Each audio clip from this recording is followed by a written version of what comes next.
What is up, guys? Okay, so it's Mikey Wizard, doing another video right here. This one's gonna be about vocal recording.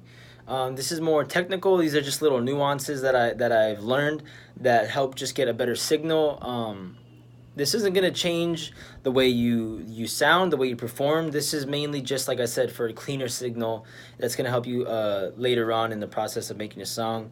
I'm making this video assuming that you already have a microphone, whether it's needs to be phantom powered through some kind of interface. I got the Phantom 2i2, the Scarlett no, it's Phantom Scarlett Focusrite 2i2, simple. And then I'm using Ableton Live 10 to record. So I'm assuming you have all these things. You don't have to have an interface if you have a USB microphone that plugs right into your computer. But anyways, to get started, first thing I want to talk about is clipping.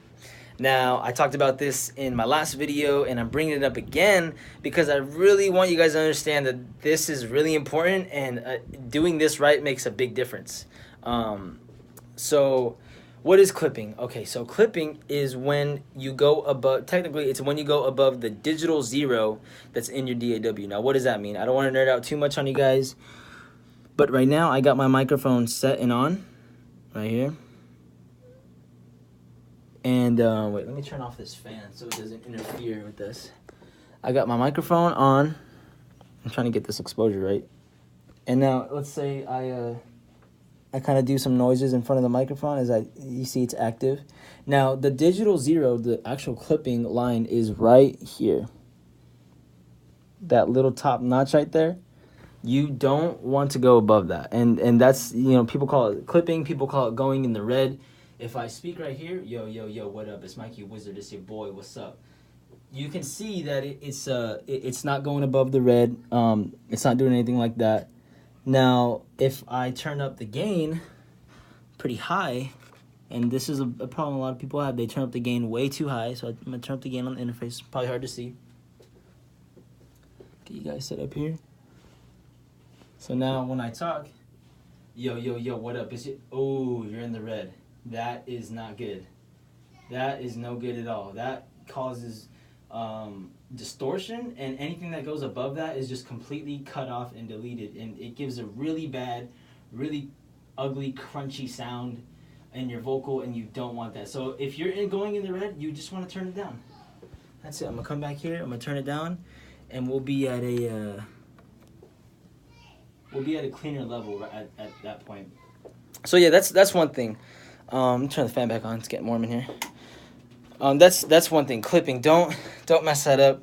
And if you don't have a microphone that lets you adjust the gain on it, either on the microphone itself or on the preamp, then you might want to make sure that if you're gonna be super loud, to go scoot back a little bit, give it a little bit of play right there, and then you can kind of come back in. So speaking of that, let's go on to distance. Tip number 2, distance is actually a big factor in the tone of the vocal recording. So, for example, a lot of microphones, especially this one right here, this is the Blue Bluebird, has a really strong proximity effect. What that means, if you don't know, as I get closer, so if I start here, as I get closer to it, the more and more closer that I get, the more bassy it'll sound on the low end of the vocals. And sometimes that's good, sometimes that's bad. You'll hear it here as I do it on the phone microphone. I go, yo, what up, guys? Yo, what up, guys? Yo, what up, guys? Yo, what? Yeah, I don't want to ear rape you guys, but that's the same effect is going on here. It's just a couple little different things. Like I said, the bass is really going to be heavy if you're really, really, really close right up on the mic, compared to giving it some space, giving it some leeway. So, for example, how can you use that? How can we practice this? If you have a vocalist, or even you're recording yourself, and you have a really, really, really low bassy voice, go, yo, what up, guys, Mikey Wizard. If you're talking like that, I almost kept the impersonation. If you're talking like that, then it might not be beneficial to be super up on the mic if you have a low voice like that. But if you have, like a deeper voice, you're gonna want to go back a little bit, not too much. You don't want to go too much off of the mic. And I'll explain why in a bit. So you want to kind of play with it and see where the middle ground is for your specific voice. If you have a really high-pitched voice, you go, la, you know, you're going super high, then you might be okay to get a little closer. You know what I mean? You might be okay to get a little closer and add a little more body to a vocal that might sound kind of thin. So speaking of thin vocals and stuff, when you're playing around and finding your preference for your distance, you don't want to be too close because you don't want too much bass, and you don't want to be too far. And if you're too far, you're really gonna be your vocal's gonna sound a little bit weak, and you're gonna start hearing the actual sound of the room a lot more. And if you're recording at home, I'm assuming that your room doesn't sound the best. If you don't have treatment, or just the shape of it is unappealing, the way that it echoes around the room might not be appealing. So you don't want that. You don't want that sound of a bad sounding room in the recording. But if you do have a very reverberated room that you're recording in, getting closer can actually help minimize that, and the microphone will focus more on the closest source of sound compared to the whole room. But like I said, as you get closer, you're gonna start getting more bass in your voice, and you have to really find the right balance for your voice. Or if you're recording your friend, then you're gonna want to find the balance and the preference for their voice. So yeah, I don't want to make it too complicated. I hope I didn't confuse you guys with that. But distance makes a huge difference. So next thing I want to talk about is a pop filter, which is this thing right here. You guys have been seeing me talking to it. They're like $5-10 on Amazon. They're pretty cheap. The one I have is pretty cheap. There's more expensive ones, but just get a cheap one. You don't need no fancy stuff if you're just starting out. These help with your P's and your T's, okay? And what do I mean by that? When you are recording and I say a word like popcorn, and some people have a worse habit than some people have a bad habit, and it's worse than others. I was pretty bad with this. When they say popcorn, they shoot out a plosive of, not plosion, explosion, that's what it's called, a plosive of air, popcorn. Or let's say you're gonna say target, you go target, and you can practice it. Go. You could feel the plosive air just shoot your hand like that. It's the same exact effect on the microphone, and you don't want that. Okay, I could talk about it forever and get nerdy with it, go in the science of why that's bad, but just trust me, you don't want it there. Okay, so get yourself a pop filter. It's gonna catch those plosives, and it's gonna minimize that air from being so harsh on the microphone.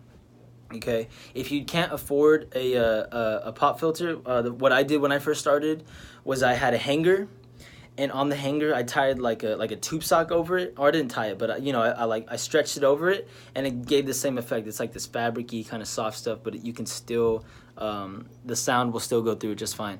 Another thing that works is you get like a pen or a pencil, right? And you can go, and your vocals will still be clear, and it'll catch a lot of those plosives that are there. That's if you can't afford a pop filter. I would recommend investing in one, though. It makes a huge difference in your plosives. Those are the 3 big tips I got for you guys. I don't want to get too in detail. If you're just starting out, these are just kind of things that you want to double check and make sure you check off your checklist. But I had some honorable mentions. First honorable mention for my tips is turn off your phones or silent your phones. Put them on vibrate, because if I'm here, right, if I got my phone, let's say it's my phone, right, it's Coaster. If I'm super cool Coaster. If I'm on my phone right here, right, and I'm reading the lyrics, I'm, yo, what up? It's Mikey Wizard. Yo, you're doing your thing. The phone is really close to the microphone, like it's right behind it. If I get a text message, ding, right?